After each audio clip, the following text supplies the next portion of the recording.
Continuamos con la ética en investigación con seres humanos y estábamos hablando de los principios éticos que va a evaluar un comité de ética en la investigación con seres humanos. Hablábamos de los 7 principios de Ezequiel Emanuel y habíamos visto los 3 primeros, el valor social de la investigación que he planteado y su validez científica metodológica y además de la selección equitativa de la muestra, muy importante por ser también uno de los principios del informe Belmont. Vamos a hablar del siguiente, muy importante también, la valoración riesgo-beneficio. Muy importante porque se encuentra también en todos los códigos de ética en investigación con seres humanos. El riesgo es inherente a la investigación. El mayor o menor riesgo es aceptable dependiendo de las condiciones. Aquí entra lo que llamábamos el principio de precaución, muy importante a la hora de diseñar esta investigación. Es primordial la protección del sujeto de investigación. Es decir, puedo admitir riesgo, pero tengo que poner todos los sistemas de protección suficientes para que esta investigación sea éticamente aceptable. Tengo que llegar a ese equilibrio entre el riesgo y el beneficio. ¿Cómo tengo que evaluar esto? Fundamentalmente se habla de 2 cosas cuando evaluamos riesgo-beneficio en un comité de ética. Se habla de técnicas invasivas y técnicas no invasivas. ¿Cuál es el problema? ¿Qué es una técnica invasiva? La técnica invasiva se considera de mayor riesgo que una no invasiva. ¿Es un pinchazo una técnica invasiva? Parece que sí, pero ¿un pinchazo en un dedo? ¿Un pinchacito en la oreja? ¿Es eso una técnica invasiva? Estoy hablando de una investigación de riesgo. Se habla de riesgo mínimo y se habla de riesgo superior al mínimo. Bien, ¿la diferencia cuál es? Es difícil de establecer. Hablo de riesgo mínimo cuando digo, bueno, las complicaciones esperables son leves y temporales. ¿Qué es leve y temporal? Esto puede ser subjetivo.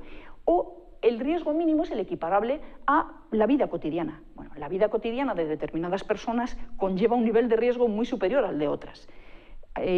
Por este problema se habla de un componente eminentemente subjetivo en esta valoración. ¿Qué se suele aplicar? Cuando estamos hablando de voluntarios sanos, en el caso de voluntarios sanos, el nivel de riesgo que se admite, lo mismo que en poblaciones vulnerables, es solamente riesgo mínimo. Se es mucho más estricto. En el caso de personas enfermas, el tipo de riesgo que se admite puede ser superior al mínimo. ¿Por qué hacemos esto si están enfermos?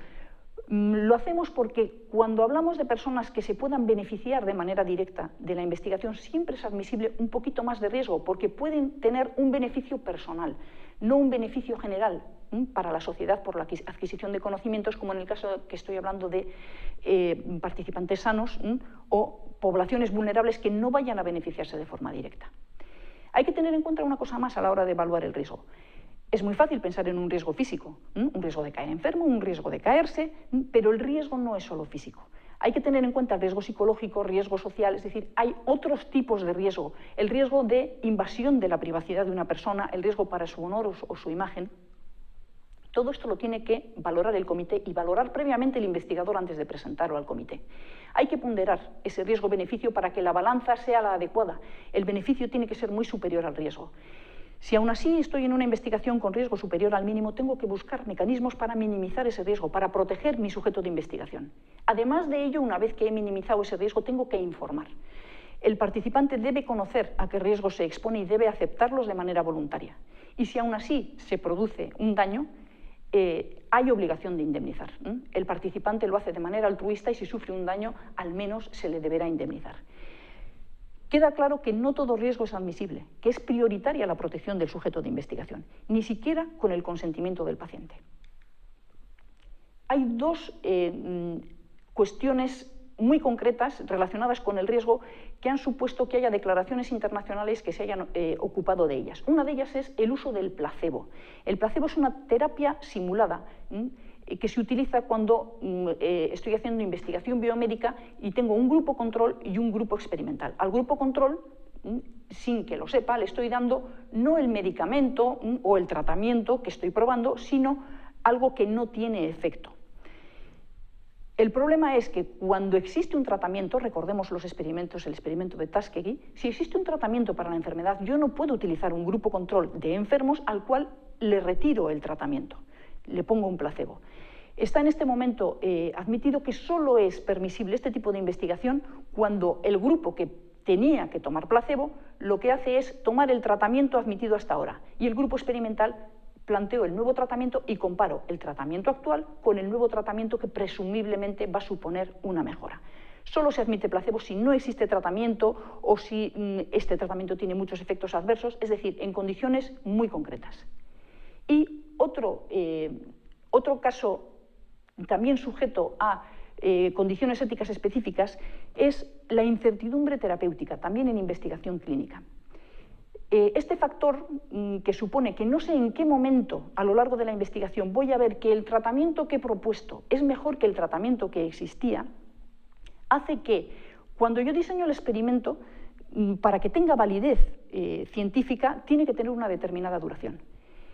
Si a lo largo del experimento veo que efectivamente mi grupo experimental va mucho mejor que el grupo control, se pueden plantear problemas. ¿Cuándo paro el experimento o dejo que el grupo control vaya deteriorándose progresivamente en temas de salud? Esto fue muy importante, por ejemplo, en la investigación del SIDA en sus primeras fases, cuando no existía ningún tratamiento y el índice de mortalidad era altísimo. Aparecieron los primeros retrovirales y se empezó a hacer estudio clínico. En el momento en que se vio que efectivamente el grupo experimental parecía obtener una mejoría, hubo muchísimas presiones por parte de todos los grupos para detener el experimento, aunque posiblemente todavía no tuviera suficientes pruebas estadísticas, y empezar a dar ese tratamiento que parecía que tenía eficacia a todos los grupos y a todos los enfermos. Finalmente, dada la dificultad de valorar el riesgo cuando estamos ponderando riesgo-beneficio y dada la subjetividad en la valoración de este riesgo, ¿no sería mejor dejar decidir al participante qué nivel de riesgo es aceptable para él?